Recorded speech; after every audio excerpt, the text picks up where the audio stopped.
இரட்டை அடையாளக் கதை அத்தியாயம் -2 தோரியண்டா திரும்பி வருவதற்குள் சித்தர் சந்தியாவைக் கண்டுபிடிப்பாரா? சித்தார் மற்றும் சந்தியாவின் திருமண வாழ்க்கை மகிழ்ச்சியாக இருந்தது. சந்தியாவின் இரட்டை அடையாளம் மறைந்ததால் அவர்கள் எந்த பிரச்சனையும் இல்லாமல் வாழ்ந்தனர். ஆனால் ஒரு நாள் ஒரு மர்மமான மனிதன் அவர்களைச் சந்தித்தான். அந்த மனிதன் சித்தரிடம், சந்தியாவின் சாபத்தை நீங்கள் முழுமையாக உடைக்கவில்லை. தோரியந்தா இன்னும் சந்தியாவின் உடலில் இருக்கிறார் என்றான். சித்தார் அதிர்ச்சியடைந்தார். அவர் மந்திரவாதியிடம் சென்று அந்த மனிதனைப் பற்றி கேட்டார். மந்திரவாதி அந்த மனிதன் ஒரு தீய சக்தி என்றும் அவன் சித்தாரை ஏமாற்ற முயற்சிக்கிறான் என்றும் கூறினார். சித்தார் மந்திரவாதியின் பேச்சை நம்பினார். ஆனால் ஒரு நாள் சந்தியா மீண்டும் தோரியந்தாவாக மாறினார். சித்தார் பயந்து போனார். தோரியந்தா சித்தரிடம், நான் மீண்டும் வந்துவிட்டேன். நீ என்னை கொல்ல முயற்சித்தாய். ஆனால் நான் இன்னும் சந்தியாவின் உடலில் இருக்கிறேன் என்றாள். சித்தார் குழப்பமடைந்தார். அவர் தோரியந்தாவிடம், நீ ஏன் இப்படிச் செய்கிறாய் என்று கேட்டார்.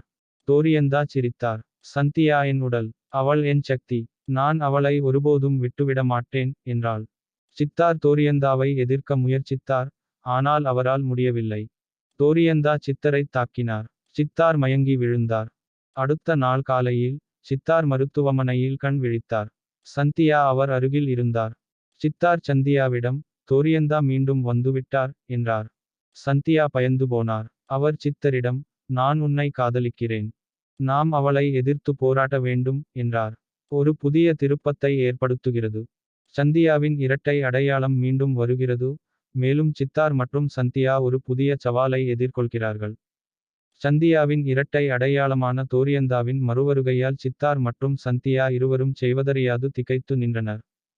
சித்தாருக்கு ஒரே நேரத்தில் சந்தியாவையும் அவளுக்குள் இருக்கும் தோரியந்தாவையும் எதிர்கொள்ள வேண்டியிருந்தது. தோரியந்தாவை எப்படி எதிர்கொள்வது என்று சித்தார் சிந்திக்க, சந்தியா கண்ணீருடன், தோரியந்தா என் உடலை, என் மனதை மெதுவாக கட்டுப்படுத்துகிறாள். நான் அவளை தடுக்க முயற்சிக்கிறேன். ஆனால் அது மிகவும் கடினமாக இருக்கிறது என்று சொன்னாள். சித்தார், நாம் அவளை எதிர்த்து போராட வேண்டும். நாம் அவளை தோற்கடிக்க வேண்டும். நாம் அவளை நிரந்தரமாக நம் வாழ்க்கையிலிருந்து விரட்ட வேண்டும் என்றார். அது எப்படி சாத்தியம்? அவள் என் உடலிலேயே இருக்கிறாள். என்னை கொல்லாமல் அவளை எப்படி வெளியேற்றுவது என்று சந்தியா கேட்டாள். அப்போதுதான் சித்தருக்கு ஒரு யோசனை தோன்றியது. ஒரு காலத்தில் அவர் படித்த அந்த பழைய புத்தகத்தின் சில வரிகள் நினைவுக்கு வந்தன. அதில் ஒரு வழி குறிப்பிடப்பட்டிருந்தது. அது ஒரு பண்டைய சடங்கு. ஒரு காலத்தில் இதுபோன்ற இரட்டை அடையாளங்களை கட்டுப்படுத்த பயன்படுத்தப்பட்டது. இந்த சடங்கு மிகவும் ஆபத்தானது. ஆனால் அதுவே அவர்களுக்கு இருந்த ஒரே வாய்ப்பு. சடங்கைச் செய்ய தேவையான பொருட்கள் மற்றும் மந்திரங்களை சித்தார் தேடினார். ஒரு சில நாட்கள் தேடலுக்குப் பிறகு தேவையான அனைத்தையும் அவர்கள் கண்டுபிடித்தனர். இருவரும் சடங்கைச் செய்ய ஒரு இருண்ட குகைக்குச் சென்றனர். குகையில் சித்தார் சடங்கைத் தொடங்கினார். அவர் மந்திரங்களை உச்சரிக்கத் தொடங்கினார். மந்திரங்கள் ஒலிக்கத் தொடங்க சந்தியாவின் உடல் வலிப்புடன் நடுங்கத் தொடங்கியது. அவள் உடலுக்குள் இருந்த தோரியந்தா, என்ன செய்து கொண்டிருக்கிறாய்? என்னை கொல்ல முயற்சிக்கிறாயா என்று கோபமாகக் கத்தினாள். சித்தார் சடங்கை நிறுத்தவில்லை. அவர் தொடர்ந்து மந்திரங்களை உச்சரித்தார். தோரியந்தாவின் சத்தம் வலுப்பெற்றது. அவள் சித்தரைத் தாக்க முயற்சித்தாள். ஆனால் அவளால் முடியவில்லை. சடங்கு தொடர்ந்தது. சந்தியாவின் உடல் மெதுவாக குளிர்ச்சியடைந்தது. அவள் அமைதியானாள். அவள் கண்களில் இருந்த மர்மம் மறைந்து அவளது இயல்பான அமைதி மீண்டும் தோன்றியது. சடங்கு முடிந்ததும் சந்தியா மயங்கி விழுந்தார். சித்தார் பயந்து போனார். ஆனால் சந்தியா சுவாசித்துக் கொண்டிருந்தாள். அவர் அவளை தூக்கி குகையை விட்டு வெளியே வந்தார். சந்தியா கண் விழித்ததும், தோரியந்தா போய்விட்டாளா என்று பயத்துடன் கேட்டாள். சித்தார், ஆம், போய்விட்டாள். அவள் மீண்டும் வரமாட்டாள் என்றார். அவர்கள் மீண்டும் அமைதியான வாழ்க்கையைத் தொடங்கினர். சந்தியாவின் இரட்டை அடையாளமான தோரியந்தாவை சித்தார் வெற்றிகரமாக விரட்டிவிட்டதாக நம்பினார். இருவரும் நிம்மதியாக தங்கள் வாழ்க்கையைத் தொடங்குவதாக நினைத்தார்கள். ஆனால் அவர்களுக்குத் தெரியாது, இந்த அமைதி ஒரு புயலுக்கு முந்தைய அமைதி என்று. ஒரு நாள் சித்தார் தனது அலுவலகத்தில் இருந்து வீட்டிற்குத் திரும்பியபோது ஒரு அதிர்ச்சியூட்டும் காட்சியைக் கண்டார். அவர்களின் வீட்டில் இருந்த பொருட்கள் அனைத்தும் உடைந்திருந்தன. சுவரில் இரத்தம் தோய்ந்த எச்சங்கள் இருந்தன. அவர் பயந்து போய் சந்தியாவைத் தேடினார். அவர் சந்தியாவை சமையலறையில் கண்டார். அவர் ஒரு கத்தியுடன் நின்று கொண்டிருந்தார். அவர் முகத்தில் பயம் இல்லை. ஆனால் ஒரு மர்மமான புன்னகை இருந்தது.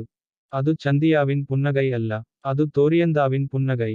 நீ என்னை தோற்கடிக்க முடியாது சித்தார் என்றாள் அவள். நான் எப்போதும் இங்கே இருப்பேன். சித்தார் அவளை சமாதானப்படுத்த முயன்றார். ஆனால் அவர் பேச்சு கேட்கவில்லை. அவள் சித்தாரை தாக்க முயன்றாள். ஆனால் அவர் அவளை தடுத்து நிறுத்தினார். இருவருக்கும் இடையே ஒரு கடும் சண்டை ஏற்பட்டது. சித்தார் அவளை கட்டுப்படுத்த முயன்றார். ஆனால் தோரியந்தா மிகவும் சக்தி வாய்ந்தவளாக இருந்தாள். அவள் சித்தாரை சுவரில் தள்ளினாள். அவர் தலையில் அடிபட்டு மயங்கி விழுந்தார். அடுத்த நாள் சித்தார் மருத்துவ மனையில் கண் விழித்தார். அவர் தலைவலியால் அவதிப்பட்டார். அவர் சந்தியாவைப் பற்றி கேட்டார். ஆனால் செவிலியர் அவருக்கு தெரியாது என்று கூறினார். சித்தார் மருத்துவமனையில் இருந்து வெளியேறினார். அவர் சந்தியாவைத் தேடினார். அவர் அவளை எங்கும் காணவில்லை. அவர் பயந்து போனார். அவர் சந்தியாவை ஒருபோதும் கண்டுபிடிக்க மாட்டேன் என்று பயந்தார். இந்த ஒரு புதிய திருப்பத்தை ஏற்படுத்துகிறது. தோரியந்தா மீண்டும் வந்து சித்தாரை தாக்கினார். சித்தார் சந்தியாவைத் தேடி ஊர் முழுவதும் அலைந்து திரிந்தார். அவர் தனது நண்பர்கள், உறவினர்கள் மற்றும் தெரிந்தவர்கள் அனைவரிடமும் கேட்டார். ஆனால் யாருக்கும் சந்தியாவைப் பற்றி தெரியவில்லை. ஒரு நாள் சித்தார் ஒரு செய்தித்தாள் கட்டுரையை படித்தார். அந்தக் கட்டுரையில் ஒரு பெண் ஒரு கொலை வழக்கில் குற்றவாளியாக இருப்பதாக கூறப்பட்டது. சித்தார் அந்த பெண்ணின் புகைப்படத்தை பார்த்தார். அது சந்தியாவைப் போலவே இருந்தது. சித்தார் அதிர்ச்சியடைந்தார். அவர் போலீஸ் நிலையத்திற்குச் சென்று அந்த பெண்ணை பற்றி கேட்டார். போலீசார் அந்த பெண்ணின் பெயர் சைதா என்று கூறினர். சித்தார் சைதாவை சந்திக்க அனுமதி கேட்டார். போலீசார் அனுமதி வழங்கினர். சித்தார் சைதாவை சந்திக்கச் சென்றார். சைதாவின் அறைக்குள் நுழைந்த சித்தார் அவள் சந்தியாவைப் போலவே இருப்பதைக் கண்டார். ஆனால் அவளது கண்களில் பயம் இல்லை. ஆனால் ஒரு வெறித்தனமான புன்னகை இருந்தது. அது தோரியந்தாவின் புன்னகை. நான் உன்னை கொல்ல முயற்சித்தேன் சித்தார். ஆனால் நீ ஏன் இன்னும் உயிருடன் இருக்கிறாய் என்று அவள் கேட்டாள். சித்தார் பயந்து போனார். அவர் சைதாவிடம் நீ யார்? நீ சந்தியா அல்ல, நீ தோரியந்தா என்றார். நான் தோரியந்தா, ஆம் என்றாள் அவள். ஆனால் இப்போது நான் சைதா. சித்தார் குழப்பமடைந்தார். அவர் தோரியந்தாவிடம் நீ ஏன் இப்படிச் செய்கிறாய் என்று கேட்டார். சந்தியா ஒரு பலவீனமான பெண். நான் அவளை கட்டுப்படுத்த முயற்சிக்கிறேன். ஆனால் அது கடினமாக இருக்கிறது. ஆனால் நீ ஒரு சக்தி வாய்ந்த மனிதன். நான் உன்னை என் கூட்டாளியாக மாற்ற விரும்புகிறேன் என்றால் அவள். சித்தார் பயந்து போனார். அவர் தோரியந்தாவிடம் நான் ஒருபோதும் உன்னுடன் சேர மாட்டேன் என்றார். தோரியந்தா சிரித்தார். நீ வருவாய் சித்தார். நான் உன்னை என் பக்கம் கொண்டு வருவேன் என்றாள் அவள். சைதா என்பவர் தோரியந்தா மீது கொலை குற்றம் சாட்டப்பட்டது சித்தருக்கு பெரும் அதிர்ச்சியை ஏற்படுத்தியது. அவர் சைதாவை, அதாவது தனது காதலி சந்தியாவை, அந்த குற்றத்திலிருந்து காப்பாற்ற வேண்டும் என்று உறுதியெடுத்தார். ஆனால் இது ஒரு சாதாரண வழக்கு அல்ல என்பதை அவர் உணர்ந்தார். சைதாவுடன் இருப்பது தோரியந்தா, ஒரு சக்திவாய்ந்த மற்றும் வஞ்சகமான ஆளுமை. சித்தார் சைதாவ் சந்தித்தார். அவளுடன் பேசத் தொடங்கினார். ஆனால் தோரியந்தா சைதாவின் உடலை கட்டுப்படுத்தி கேலியாகப் பேசினாள். நீ அவளை காப்பாற்றும் முயற்சிக்கிறாய். ஆனால் நான் அவளை உள்ளிருந்து அழித்து விடுவேன் என்று சிரித்தாள். சித்தார் நம்பிக்கை இழக்கவில்லை. அவர் சைதாவைச் சந்திக்கும்போதும் அவள் உடலுக்குள் இருக்கும் சந்தியாவை அழைக்க முயற்சித்தார். அவர் அவர்களின் காதல் நினைவுகளை ஒரு நாள் அரட்டை அடித்துக் கொண்டிருக்கும் போது சித்தார் சைதாவிடம் ஒரு கணம் தோரியந்தாவின் பிடி தளர்ந்தது. உடனே சைதா தனது உண்மையான சுயரூபத்தில் கண்ணீருடன் சித்தார், நான் அவளிடம் சிக்கிக் கொண்டேன். நான் இந்த கொலையைச் செய்யவில்லை, என்னை நம்பு என்று கத்தினாள். அந்த ஒரு கணம் சித்தருக்கு ஒரு புதிய நம்பிக்கையை அளித்தது. சந்தியா இன்னும் உள்ளே இருக்கிறாள், அவளை காப்பாற்ற முடியும் என்று அவர் நம்பினார். சித்தார் வழக்கறிஞர்களைச் சந்தித்து சைதாவின் வழக்கை எடுத்துரைத்தார். அவர் சைதாவின் இரட்டை அடையாளத்தைப் பற்றி விளக்க முயன்றார். ஆனால் வழக்கறிஞர்கள் அதை ஒரு மனநோயாகவே கருதினர். சித்தாருக்கு வேறு வழியில்லை.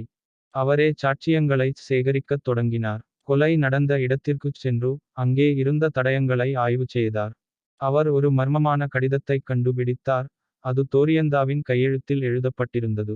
அதில் அவள் சைதாவின் உடலைக் கட்டுப்படுத்தி இந்த கொலையைச் செய்ததாக குறிப்பிட்டிருந்தாள்.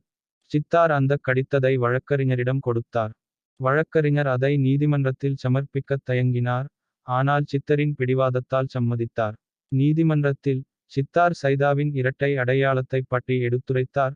மேலும் அந்த கடிதத்தையும் சாட்சியாக சமர்ப்பித்தார். நீதிபதி குழப்பமடைந்தார். ஆனால் இந்த கடிதம் ஒரு முக்கியமான சாட்சியாக இருந்தது.